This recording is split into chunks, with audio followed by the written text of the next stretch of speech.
Hello, I'm Annick Lemoine, the director of the Petit Palais, which is the museum, the fine art museum of the city of Paris, and I'm a co-curator of the exhibition.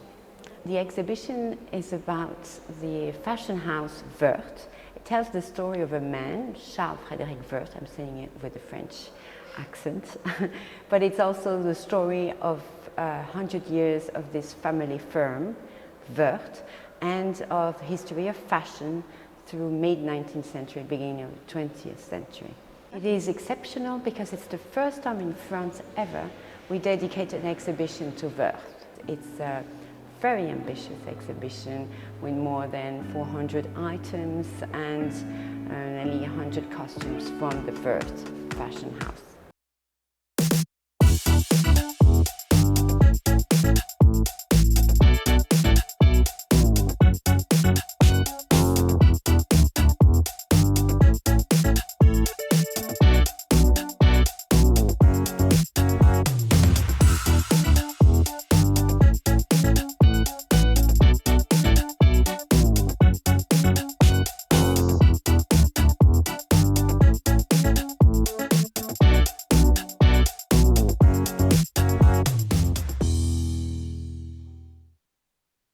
He was born at Wake House in Bourne, which is now like a social hub, but it was a private house at the time. It had been newly built, so his father was the first purchaser of the house.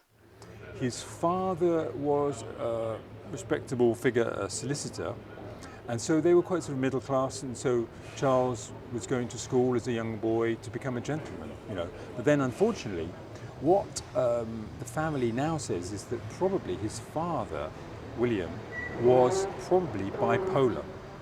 And he gambled, he drank, and he actually managed to lose all the money and lose his reputation, and so he left home. So we have the diaries of the senior partner in the firm, and I think on one occasion William Worth just went out on a bender for several days when he should have been working, and that's not good. And it happened again, and so after 5 years as a junior partner, the partnership was dissolved. I am a champion of William. I think he was highly misunderstood. I suspect he had a slightly febrile nature and was possibly even had Asperger's, because his boss in Horbling, the solicitor in Horbling, recorded him as turning up drunk, where if you think about an excitable person with Asperger's, it's very difficult to tell the difference between that and a drunken raving. And I doubt that he would have been drunk in the morning. So there was poor Charles, suddenly pulled out of school, put into a printing works as an apprentice. So he became a very Dickensian figure, but even in a way kind of almost more tragically, because he'd known the good life, the comfortable life, and suddenly he was just plunged into poverty at the age of 11. He had to earn a living. Charles spent the best part of a year working as an apprentice to the printer. What apprentices mostly did at that point in time was simply clean the plates after the printing had been done. But he clearly didn't like it. The reason he gave being he just didn't like getting his hands covered in ink. Charles complained after a year to his mother that he really hated his hands being dirty. He was clearly quite a fastidious person. And she said, okay, it wasn't a proper apprenticeship because Charles was too young, so there were never any papers signed.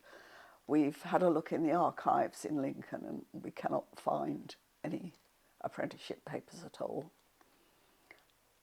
He then was taken in by a lady by the name of Jemima Todd, who was a general haberdasher and a milliner in Bourne.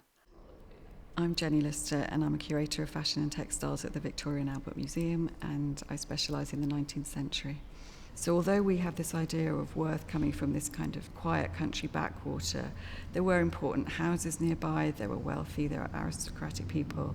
And if you look at the trade directories from Bourne and the surrounding area, you see that there were fashion shops building up, milliners as they were called. You wouldn't have called yourself a fashion designer, but you would have had a local shop where you could buy a new hat, but you could also buy fabric from drapers, and choice was increasing all the time.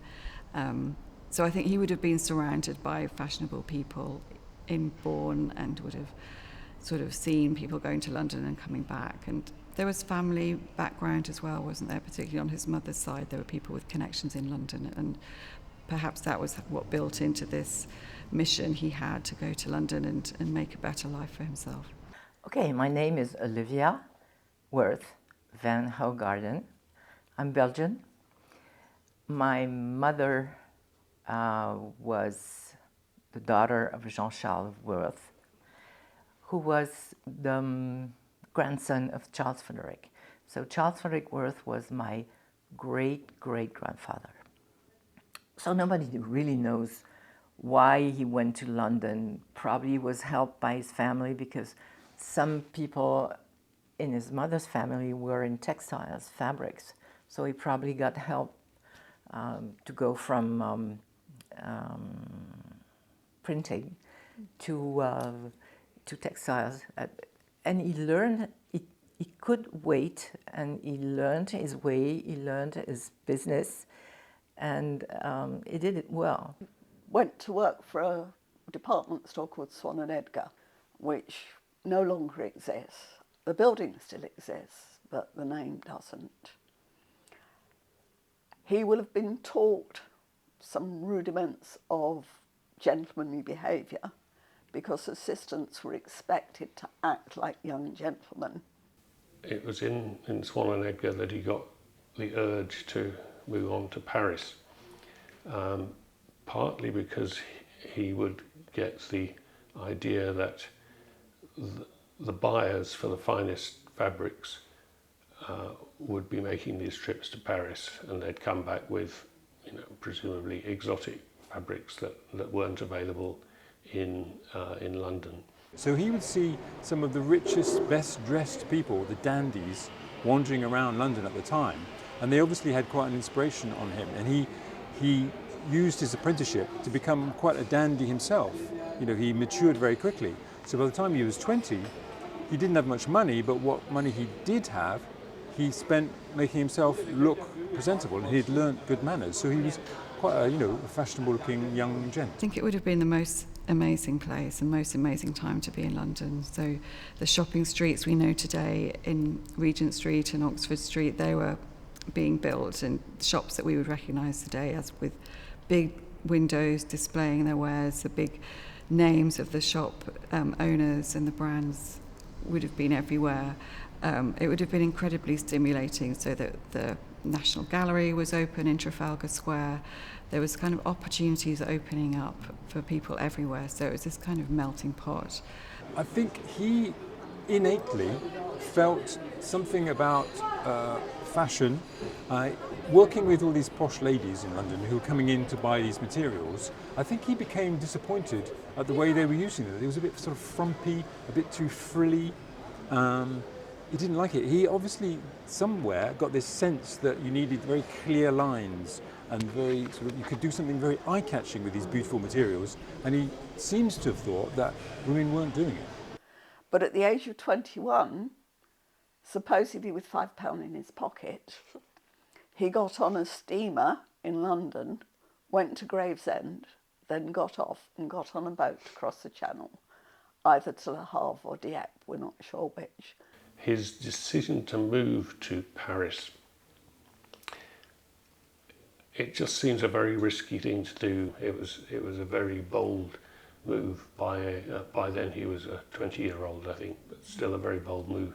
This is a question I have asked myself. Why would you, knowing how unstable Europe was, go to Paris?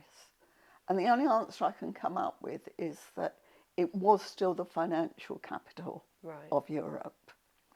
There was more going on.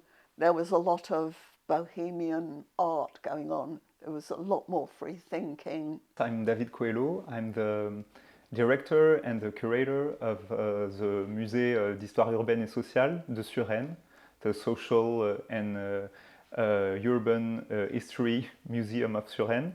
The documents and history we have about that early time of his life, we see that for him the Victorian era was kind of, he thought the fashion was emerging in France and not and was quite quite stuck in England. So he decided to move to Paris. Yes, with very few things with him. He bought an overnight bag, some money, but very few. When he moved here in around 1845, Paris was just moving up to one of its numerous revolutions. You know, the French had a revolution in 1789, but it didn't stop there. They had several after that. And in 1848, there was a revolution. So he moved here at a time of relative stability, but unease, and a time also of growth. Paris was just catching up with the Industrial Revolution, only very slowly, because it had become very poor because of its political revolutions. Yeah. And so in 1848, when he'd been here as working in a textile shop for just a couple of years, there was a revolution. And he must have seen, you know, riots, the army in the streets, shootings, but then it all died down quite quickly and life got on again, carried on again. And, you know, and life actually began to take off, because when Napoleon III, first of all, he was elected president, but then he appointed himself emperor. And he was a Bonaparte, and he wanted to make his mark on France. So he really got the Industrial Revolution launched. So just after Charles Worth arrived in Paris, France itself became a sort of a hub of industrial growth. There was money being injected. There was a lot of cash about. It was a time when you created a business. It was like startups today. There were lots of startups, you know, starting to do new industrial things. And it was a time when, if you had ambition, you could make it. So he was here at exactly the right time. My name is Chantal Trubertelu, and I'm Charles Frederick Worth, great-great-granddaughter, one of. He had not really a place to live, and he found a first job in a shop called à la Ville de Paris, and then afterwards he had the chance to go to Gagelin. And he was obsessed with going to Gagelin, au Piguez, Rue de Richelieu, because he knew that's where he would be in contact with the best fabrics and the best buyers. Our Englishman, Charles Frederick, comes to Paris very young, works with Gagelin, and there he meets one of the salesperson, Marie Vernet. Then they got married, and she was very important for him. She's like a muse, but also she's his first model, and he would create some of his very inventive dresses, and she would wear them. Clients, customers, when they came to Gagelin au Piguez, said, "Oh, Mademoiselle Marie Vernet, you look so good, I want the same dress as you have." And she would say, "Go to see my husband." And we know that she was also always behind him, helping, wearing his dresses, and someone that was very important for him. She could be considered like a modern influencer, because she would wear his dresses and wear it in a perfect way, because he would have created it sur mesure for her. It was a turning moment of the fashion industry, because before him, when a female customer wanted to have a dress, she had a seamstress who bought the fabric and then made the garments, but he thought it would be very interesting to have a very a precise design and to sell this design like today. The fact that you couldn't buy a dress ready-made very easily. They were just starting to sell ready-made cloaks and capes and shawls, and that's where he got started, I think, and he was very good at marketing these. And I think he navigated that period of transition towards fashion as we know it today very successfully. He tried to get the company to allow him to make clothes for sale. But what they said was, that's not the business we're in. So he sort of took a step back and thought about it. But then at a certain point, he was named manager with two other persons, Madame Opiguez and Madame Gaglin, and him. But he didn't have his hand on the finance, on the money, and he hated it. And they didn't treat Marie really well when she was pregnant. They were living on the premises, right? And when she was pregnant, it was hard for her, and she still worked, and she still modeled, and so on. And then that made him furious. So he got acquainted with Mr. Boberg, a Swedish, I don't know exactly who he was. He was not working for Gaglin or Opiguez, but he was working in fabrics and dressmaking. The fact is, Boberg was also in fashion business, and he had the money.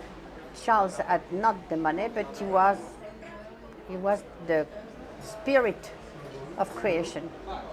So they built a contract, and they decided to work together. That was this is why the business was called Worth and Boberg, and they used to rent au 7 rue de la Paix, first floor, because at that time all which was around material and strengths and couture was always at first floor. That was also very clever. That was the place to be, because you had other fashion houses, you had Cartier, so the elegant and powerful and rich women that wanted to have clothes done by Worth could also buy jewelry, go and see an antique firm and buy paintings, all in the same area, which was very near where the emperors lived. You already had Meleriot, who was the Empress Eugénie jeweler. You had different other people, but when they started 7 rue de la Paix, it was quite new. But what it is, which is very essential and quite important, it's that the Tuileries were not that far away. So, which meant that all the ladies with the calèche, with the carriage, used to go through. Boberg and Worth make one of the first dressmaking house where customers would come to the dressmaker and not buy fabrics and go to a dressmaker, usually a woman, Maison Félix, etc. There were many other ones. And they built a way to sell their savoir-faire into an aggressive marketing. His major break in getting famous was one of the common things that used to happen in the evenings in Paris was people would go out on promenade. They would promenade along by the opera, they would go out towards what was the Tuileries, which is now completely destroyed. And one day when he and Marie were out walking, they saw the wife of the new Austrian ambassador going into court to be presented. And somewhere between them, they decided that she would be a very good celebrity to promote their brand. So after that, the next day, Marie went to see the lady who was called Princess Pauline Metternich. And she said, you know, if you want, I can ask Worth to make in free some dresses for you, one or two, and she said two. Then the Princess Metternich wore these dresses at a party where the Emperor Eugenie was there, and she said, who did this dress? And she wanted the same thing, and then it started. You know, it's like today you have Kate Moss, all this, Cindy Crawford. I've known all of them, but I don't know the name of the models of today. But she was Princess de Metternich, and other women, ladies, were, well, they were the models for Charles.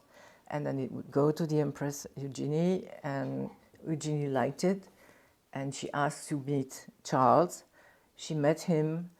He made something for her, and she said, I'll wait until I wear it, or someone should wear it before me. And that was Madame de Pourtalès, who was a lady of company lady, I don't know. But the timing of his arrival with Empress Eugenie becoming this kind of a kind of it girl, like of the moment, and she obviously had needed fashion and needed an incredibly complicated wardrobe to do her job and to represent France. And she's often represented as this one-dimensional character, you know, who consumed so much frivolous fashion, but actually she had important roles to play and ideas about education for women, and she had quite a key political role as well.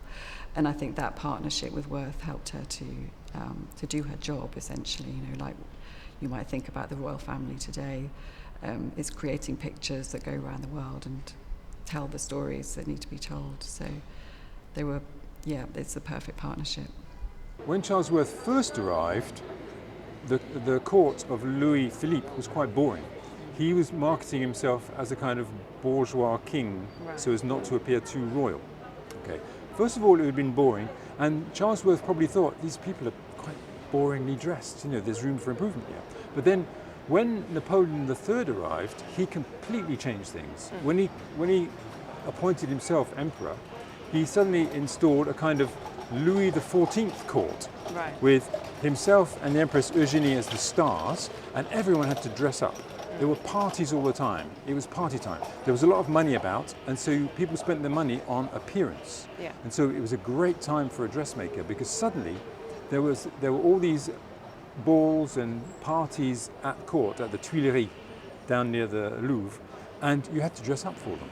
So the key thing he did really was successfully getting these leading women in Empress Eugenie's kind of circle, and they were politically, they had to be seen, and they went to the Palais, the Tuileries every week, and they had to wear different clothes all the time.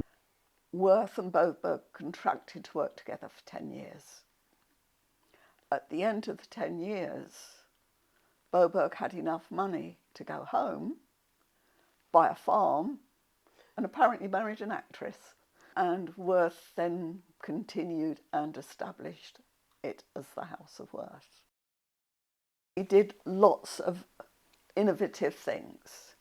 He ensured that the hall where people came to view the garments was well lit.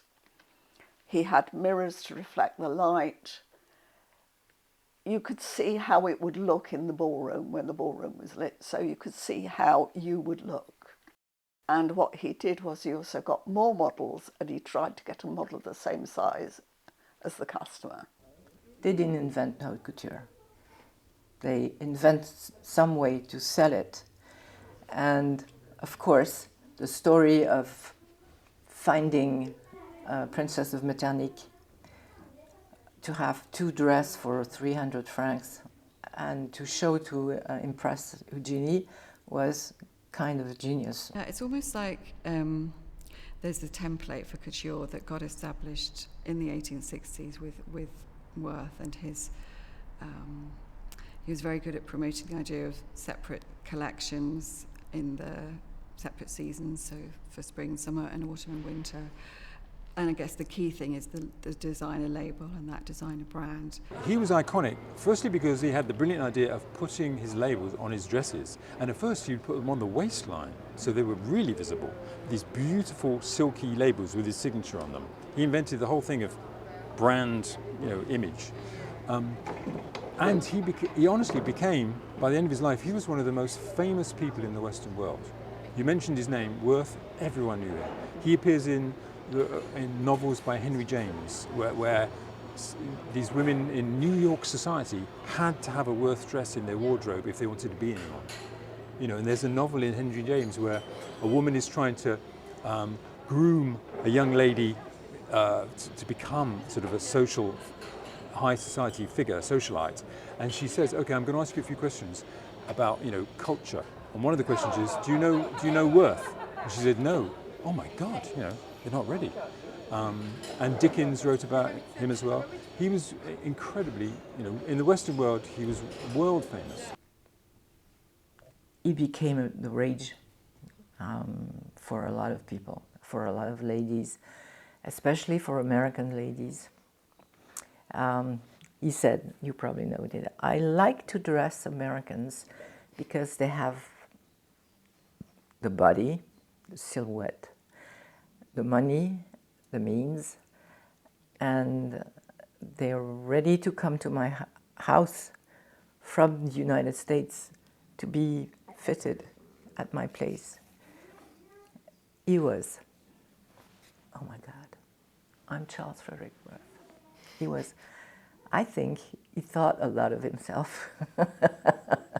His model was, "Come to me, I'll choose the materials, I'll put them together, and you will look fantastic and everyone will notice you, but you've got to trust me."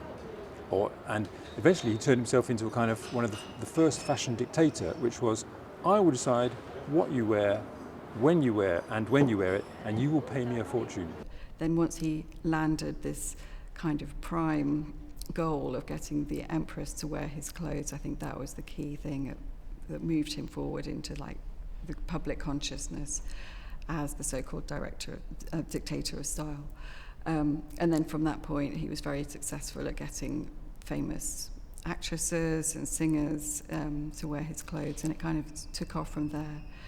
And then in the following decades, with more and more Americans visiting Paris, it just became essential to wear a Worth if you wanted to kind of open the door to society, and it gave people confidence, and it had that kind of invisible cachet to know that you were wearing a Worth. I think was part of this incredibly clever business strategy, really.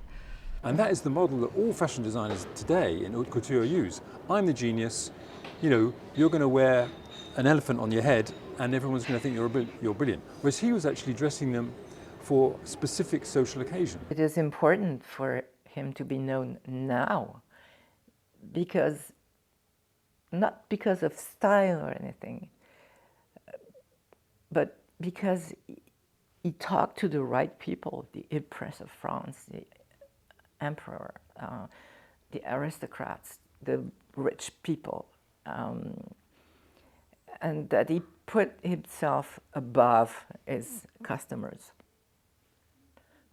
He would never see a naked woman. They would go into a salon, dress up.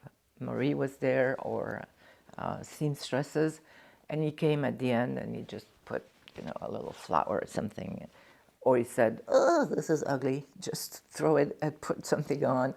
And they were there kneeling down in front of him and said, "Oh my God, Charles Frederick Worth." And that's the essence of haute couture now? We considered Worth as the father of haute couture, of couture, so he has quite a significant role because he was the first to make the collections, the seasonal collections, to work with the fabrics, to make fabrics that were exclusive to his models, to his collections. So he is the first to link all these fields of the fashion industry together to make a brand. He was the first to also sign the brands, the collections with the label, and also the first to make the runway shows with female. They call it in that time lookalikes, des sosies, not models in that time. The Worth house and what created his founder, Charles Frederick, were famous for wedding dresses. You have one here. And all through the 100 years of the Worth houses, they were very famous for that. And for very sophisticated, as I said, rich, exuberant, creative dresses for big events. Worth is also famous for his taste for historicism. He was very famous, for instance, for the costume done for costume balls, and got inspiration, maybe coming back from the time of London and when he went to the National Gallery, from paintings from Van Dyck, 17th century, from also 17th century costumes of English crowns, or from also the Spanish crown. And this was one of his marque de fabrique. This was one of his specialities. Okay, so the Worth survived to the death of Charles Frederick and continued for 3 generations, and then stopped in the 1950s or so. But in the beginning of the 20th century, it incorporated a fragrance department that didn't exist in the time of Charles Frederick. So the brand survived and thrived and accompanied the changes of fashion. For example, the very fluid lines of the Années Folles, the Roaring Twenties, like Paul Poiret's models, for example. So it was very linked to the vibe of fashion industry in that time. Someone in the fashion business told me one day, but without Worth, nothing today would exist. It's not my word. It's someone who is known in the fashion business who told me that. And it's I think it's very true, because when you look at all the couturiers today, you can find some little remembrance about Worth. And I think today you can see all those elements with a successful fashion brand, and it's so interesting. Really, it's just sad, I guess, that Worth was successful for over 100 years, but it didn't survive the Second World War and all that change and upheaval. But it's incredible that we can show just the vast array of the types of garments that were made. And obviously he diversified into perfume in the later generations, and that all helped to consolidate the brand and this idea of fashion as a kind of essential part of life, and we see that so much at the V&A, with everyone's so interested. They want to see the fashion exhibitions, and there's always so much demand. And I just think that these are the foundations that contemporary fashion was laid on. If I have to put Worth on a scale, I would put him at the top. I think, Worth and Charles Frederick, Jean-Philippe, Charles-Philippe were amazing creators, and I would put them at the top. He died in Paris on the Champs-Élysées in a flat, whether he possessed it or not. I think now it's a hotel. We don't know who collected huge amount of messages, just cards or telegrams or handwriting letters, telling Worth family how they were deeply sorry about the loss. And so this is one book, and the book, there are two of them. They are leather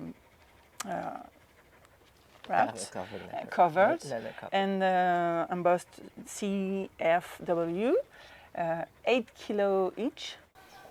He was quite a parvenu in the good way, in the way they were on the Third Empire, the Second Empire, sorry.